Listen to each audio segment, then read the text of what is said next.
JayZ's in the building. JayZ in the building. 100.3 R&B in the building. Yeah. Philly, stand up. Make some noise. Make it ASHMAC in the building. Let's go. Of course, we have the icon, the legend, culture curator, comedian, author, TV personality, and more. I mean, what haven't you done? I don't know. I was never a garbage man. That's the only thing I didn't do. You haven't done that. You haven't done that. No other than Bill Bellamy here. Thank you so much for joining us today. It is such a blast to be in the city, and the weather is beautiful. Yes, it's amazing to drive around Philly in the summertime because the flowers, all the tourists is moving, all the little coffee shops. It's got its own energy. I've always loved Philly. Definitely, always. Philly loves you. That's why you're here. I know. That's why I'm here. It's mutual. It's mutual. But congratulations being on tour, top you. billing tour at that. Yeah. So tell us a little bit about what makes you top billing. Well, I think top billing for people who are listening means being the best at your game. Like really locking in your lane, not trying to be nobody else, doing you and doing you at the highest level. That's really what top billing is, like being the headliner of your life. Right? Yeah. And so with that being said, I was like, yo, that's really the right energy. That's the energy that I think people could tap into. Yeah. Because we all want to feel like we top billing. Yo, we ain't no suckers. We ain't like, we ain't second tier. We first tier with it. Absolutely. So that's the vibe, and so I bring the best comedy. I got my boy DJ Oxygen on tour with us, and he gets that thing cracking. I mean, y'all know y'all music do everything for us. Yeah. And so we always have it make the shows almost a party in a sense, because he's doing like a 25-minute set in front of the comedy, which got everybody cracking. Yeah. Because I remember I went to see Usher. I forgot Usher was coming out. Because the vibe that was curated. Whoever Usher DJ is in Vegas was nuts. Yeah, and that was an intimate setting, but that's exactly why it would be at City Winery, Philadelphia to create that as well. Yeah. Yes. I love that. Absolutely. Okay, now you clearly have legacy in the game when it comes to everything that you've done. But I also love the fact that you have your ear to the streets with everything that's currently happening too. So we're going to kick things off. I always stay tapped in. You always tapped in, but we're going to test that. Okay. We're going to test that with something called a cultural translator, okay? So we are tapping in right now, y'all, if y'all listening, and we are playing a game called what? Cultural translator. Cultural translator. All so right, I'm going to give you a phrase or slang, pop, culture, or reference, but I want you to give me the definition of what it means. Ooh. Okay? Okay, that's But we're going to see. It's going to be from different times and different eras, go. Okay? This is fun. Okay, so the first one is no cap. What does no cap mean? No cap mean real talk. Okay. Yeah, no cap, no lie. I'm keeping it 100. Okay, pass. Is that right? Is That's that right? Correct. That's correct. That is correct. I was so scared. No cap. No cap. Oh okay. my God. What about Riz? Riz, I don't really know. Riz. Is Riz like something that's fly currently, like Riz? How do you say? Actually, yes. Because Riz is actually short for charisma, right? Oh, see, I didn't know where it derived from. So it's more like you got the juice. You got the juice. So Riz, but that would be equivalent to us saying, yo, that's fly. Yeah, that's exactly. Real fly. Okay, exactly. So how would you say Riz? How would you use it? You got the Riz. You got it. You got Riz, yeah. Or the sauce. Yeah, exactly. There you go. Okay, you got the sauce. Y'all got the Riz, y'all. I just learned it today. Okay, what about right on? Right on. Oh, yeah. That's just, that right on is an old one. Right on is basically like confirming. Sure. Yeah, like, yeah, right on. Yeah, me too. Yeah. You're saying me too. Finna. I'm finna. Oh, finna is some real country, old school Southern stuff. Like I'm about to. So when I was a kid, I'm finna go to sleep. Yeah. Right. So finna means you make one more noise. I'm finna beat that. Yeah. Okay. There you go. Absolutely. Okay. John. Oh, that's Philly. John is JAWN. Yes. And John, I've known and heard my whole life coming to Philly. And John is like, yo, that's that thing. Like you got that Adidas John. Oh, yo, that's that Bentley John. Like, you know what I mean? Yes, person, place, thing, and everything. It's a noun. It's everything. Yeah, it's a noun. And lastly, your word, booty call. Booty call is very easy. It is self-explanatory. But if we want to make it saucy, a booty call is an agreed upon engagement that we both agree to meet up and have a great time. I think that's what that was great. That was a great elevated version. Yeah, elevated. You know what I mean? Y'all calling it sneaky link and all kinds of stuff now. That was very mature of you. Very mature.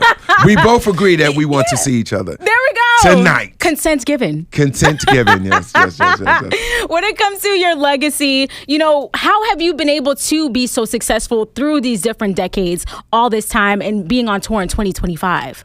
I think my secret sauce is just evolving each decade, I would say. Like, going with the times, never getting stuck in a decade. Like, it would be like me still wearing the gear I was wearing in '96. Like wearing the hammer pants right now. People ain't really doing the hammer thing right now, right? Sure. So like, I always felt like if you stay in the culture, you ride the wave of the culture. Yeah. But stay authentically you. Like, I feel like the reason why people mess with Bill Bellamy is like, my brand has been solid the whole way.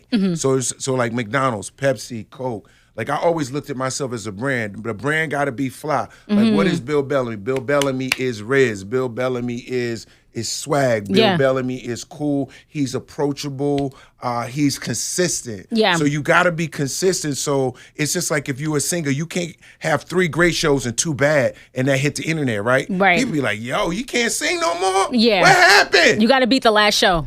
Yeah. There you go. So you always got to be top billing. Yeah. Okay. I saw you brought it back Yeah. around. Okay. I saw it. Okay. Now, when it comes to comedy, yes. How do you think you've been able to stand the times of comedy? It's clearly been changing, especially now you see more of social media influence. Correct. There are things that you can't politically say or you anymore. can say. What do you think that you've been able to take away that maybe Bill Bellamy can say, but I can't say? Well, there's a lot of things I wish I could say that I hear other comedians say, and I'd be like, oh my God, if I could say that, I'd be so dope. But, that ain't really my style, or that's not it's too hard edge for me. Sure. But like, I do push the envelope in my stand up. Like, I definitely talk that talk, but I feel like I'm like the JayZ of stand up. Like, I feel like I'm cool with the fellas. I feel like chicks dig me. I spit it the right way. I got bars, you know what I mean? Yeah. Because like, if you look at my stand up and you could take any one of them jokes, they still work right now. Like,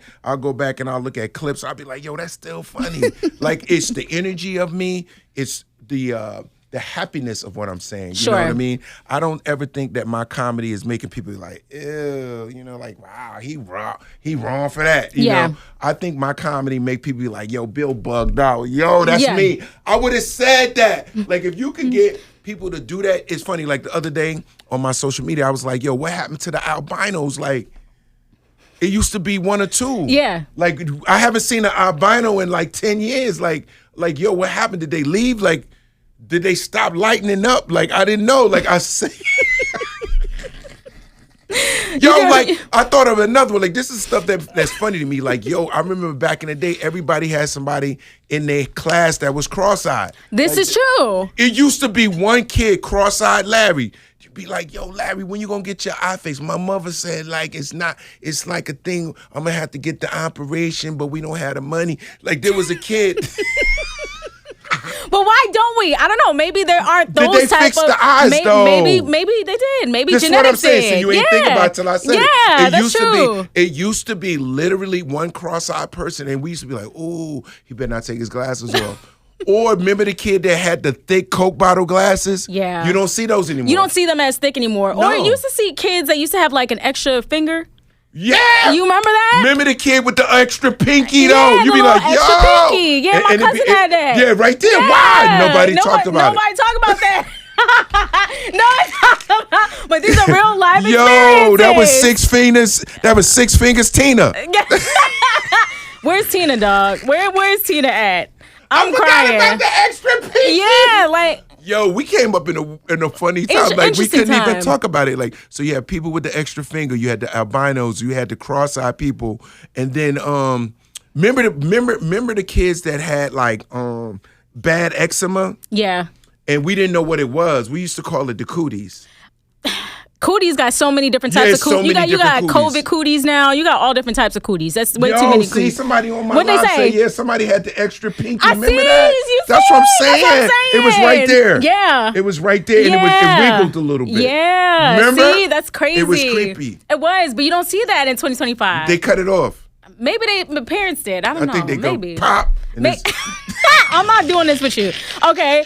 But here's one thing I will say. Go ahead. Coming up with you and growing up, I saw you on television a lot growing up. Mm-hmm. And I was just telling some of my coworkers, like, yo, you know that Bill Bellamy was one of our very first VJs. Yes. And the question was, what's a VJ? I said, oh, no. Yeah, they don't know. They don't know. So a VJ was, at that time, a video jockey. So I was no different than being a DJ on the radio. Yeah. But I was a VJ because I presented videos. So now when you go to the club, they got the song matched with the videos on the screen. Sure. Technically, that was my job, but I would be talking about the video. Like, yeah. Yo, this is the brand new Naughty by Nature. It's crazy. It was filmed in Jersey. You got Latifah. You got Apache in this video. Blah, blah, blah, blah, blah. And we cut to and boom. Yeah. And so at that time, I remember when I would do a radio interview, all the radio guys was like, dog, I want to do that so bad. Yeah, exactly. Like I still do. Aspire. Yeah, because people see you and you still get your personality. Yes, you know absolutely. What I mean? So for me,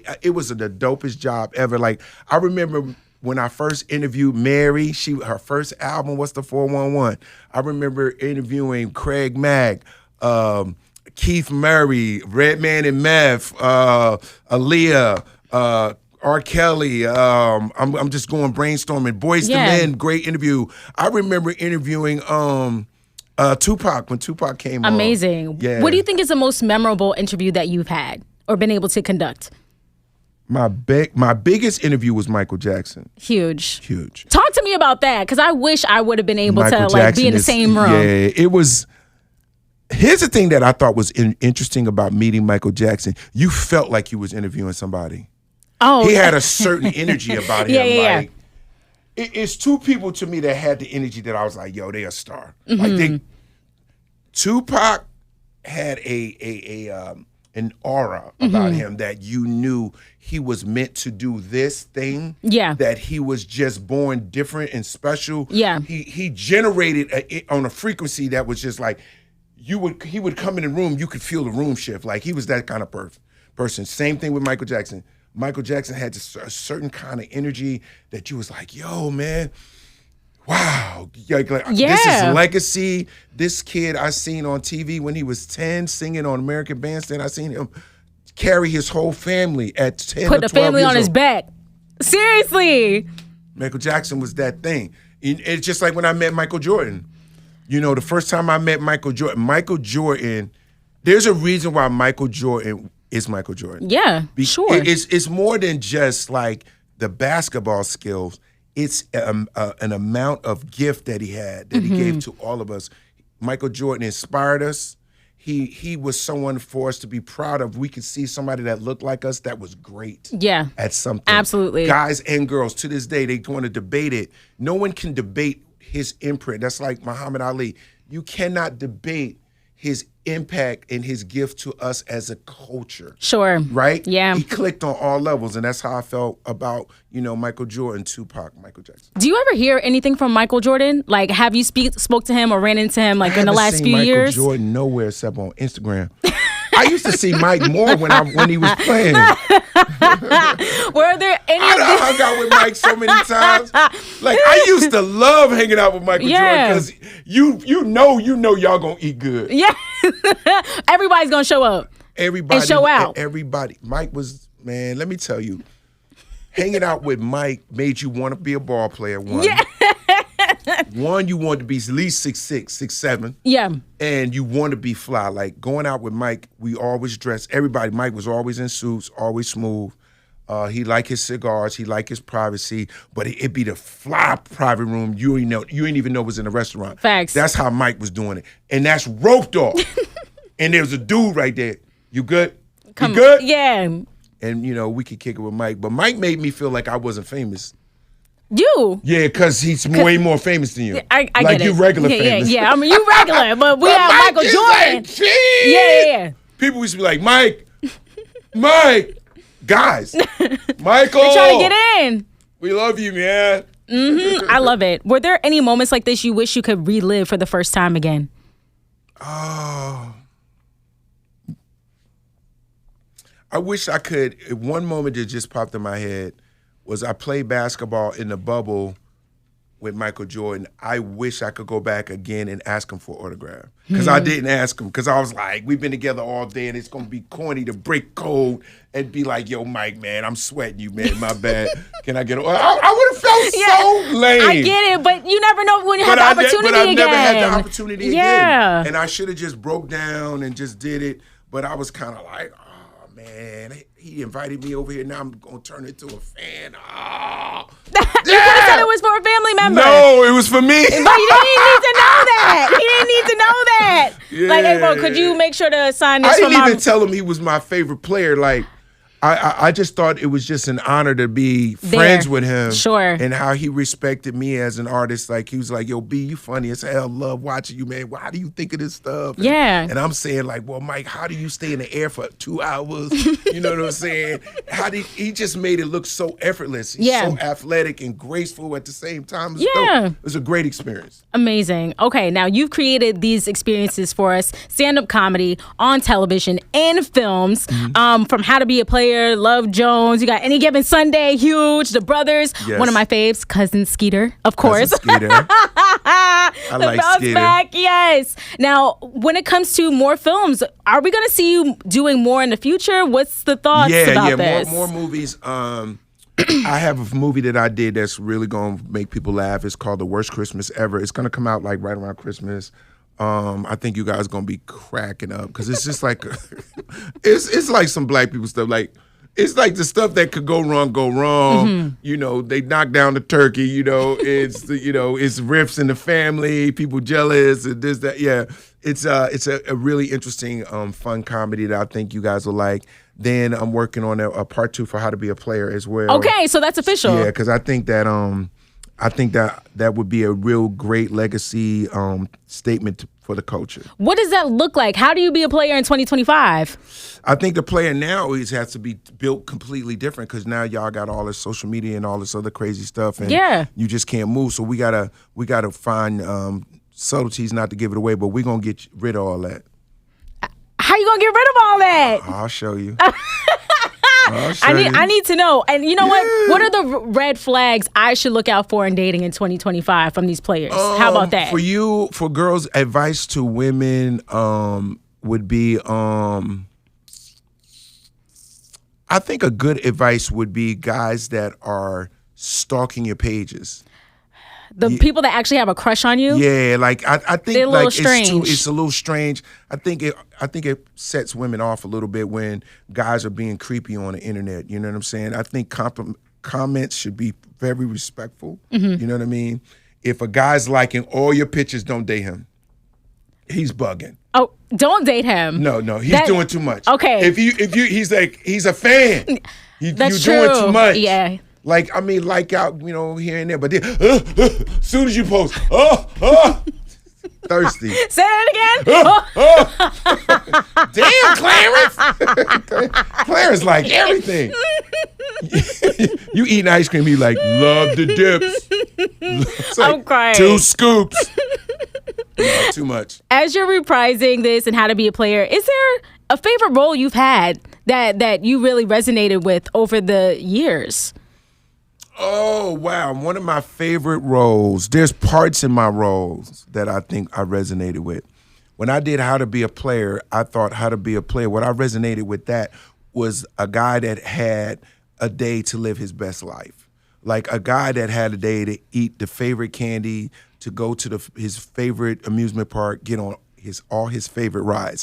So that's the energy of How to Be a Player. It was nothing, he wasn't malice. He didn't have malice. He was just like, yo, I'm about to go see Kim. Sure. Then I'm going to go see Sandy. He's that guy. And then when I played in Love Jones, I played Hollywood. Hollywood was the player hater. This is true. Hollywood... Just tell me anything you like. I'm going to show you who Hollywood is. Just say, I just got blah, blah, blah. I just bought. Say anything that you did. I just got my hair done. How does it look? Yeah, it's all right. Oh, man. See, that's him. Yeah. It's all right. It ain't, Nothing. Why are you trying to make me feel small? I'm already short. That's crazy. But that's how he is. He's like, anything up, he got to bring it down. Anything else, somebody, I got that too. There's people like that. Yeah. So that's who he is. So that energy was why everybody hated me in that movie. Okay.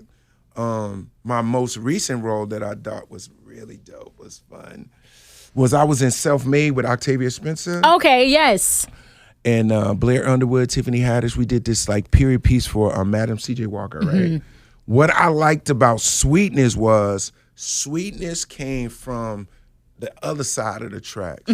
He wanted to clean his money up, and he was gonna find out by any means necessary how to get in with them people. Yeah. But they didn't want my money. Yeah. But I'm gonna find out a way. And I loved his attitude and his swagger of it. Like, to me, he was smooth like snake oil. Like, everybody like, how you get in here, Sweetness? Don't you worry about it. That was a really good film, really great depiction. Did you ever make a trip to Indianapolis or be able to see them? Yeah. Amazing. So that took place in Indianapolis and parts of St. Louis. So it's like, that time, and Madam C.J. Walker was an incredible pioneer for women. And at that time, it's just unbelievable. It is truly unbelievable. What she accomplished is unbelievable. It's crazy because even in 2025, a lot of those areas still function very segregated in that way. Very much. Yeah, and people don't realize where it stems from. It stems from that completely. Okay, I feel like we learned so much about you today. I know, Ash! I feel like we learned so much. On my live, this is a real interview. She really know her stuff. Thank you. Yes. Well, you know what? Because you put a lot of people on when it comes to artists, when it comes to music, comedians too. What do you think has been like the top 5 artists of the 90s or 2000s you feel like you played a vital part in making sure they're successful? No question. I could give you a million of them, but I feel like the top 5 artists that I really feel like they needed that push and they got it, I would say Mary. She got it. I would say SWV. I don't know what it is, what you done to me. That song, woo! Boy, to this day, I just got goosebumps. They needed that push. They came, Boys to Men, Philly, through the roof, came to MTV. They took over. Another, I want to say JayZ. Reason why I say JayZ, because at that particular time, Biggie was bigger than Jay. And Biggie was alive at that time, and Jay was kind of like in the dugout, coming up right there. And we was playing Jay's videos. Big Pimpin' was nuts. Huge. Big Pimpin' on MTV was his summer song that took him to JayZ. So wait, tell me this, because there was an argument at the time that DMX was a bigger artist than JayZ at that time. Well, it was a neck and neck. Okay. I was like, you were there, so verify this. Y'all gonna make me lose my mind. Up in here. Yeah. That was an anthem. Yeah. That joint right here, you hear. Yeah. But Big Pimpin' was kind of like first time seeing cats on boats. Yeah. With cuties in they nice little bikini joints. Yeah. Cats is popping mo. I don't know. That was a neck and neck one for me. That is tough. And plus you had Timbaland on that too. Yeah. Like producing that. Yeah, that Big Pimpin' was crazy. I remember that was a summer song that was all summer. Yeah, facts. Yo, D, when is Big Pimpin' coming out? Was it 94? I want to say Big Pimpin'. What year did Big Pimpin' I want to come say out, 97, 98. It says recorded in 99, released in 2000. Oh, Big okay. Pimpin' So I was was closer. 2000? Yeah, because I said 98. But that's I can see that. When did DMX come out? Up in here. It was 99? That had to have been that time. Because they were roughly in the same era. It was in the same time. Do you guys know Big Pimpin'? DMX Up in Here. 99, released in April 18th, 2000. So it was the same time. So that's what we were saying. Yeah. Okay, so it was the same time. We just wrong year. So basically, at that moment, they both was on fire. Yeah. But I remember JayZ did an interview, and he said it was really tough to follow X. I believe that. He said it was too much. Yeah, I believe that. Tripping. But I can't get up. That's healthy competition. I'm falling. How do you follow somebody that bark and he sound like a real dog? But that created a call and response, though. Everyone we loved it. We loved it. We loved it. It was so DMX great. made it. Everybody wanted to bark, even girls. Yeah, definitely. Well, I'm getting the signal. I got to wrap up. That means I got to let you go. Thank you. But before we go, why should everyone pull up to Top Billin Comedy Tour this weekend? I think you need to come get baptized in Bill Bellamy. I think you need to just step in the waters of absolute crazy. You guys have been, ride with me my whole career. I love the city. This city love me crazy. Yeah. So I just want to give my special love and shout out to y'all. And on top of that, I'm the best in the game, period, bar none. Can't nobody follow me. Can't nobody touch it. I'm Top Billin, baby, all day. Period. There's nothing else to say about that. That you just got to work on. That's it. Bill Bellamy, everyone! Yeah! Yo, I'm big pimping out here, y'all. Y'all better talk to your people, to tell your people your man is in these streets. He's not a game. I'm for real.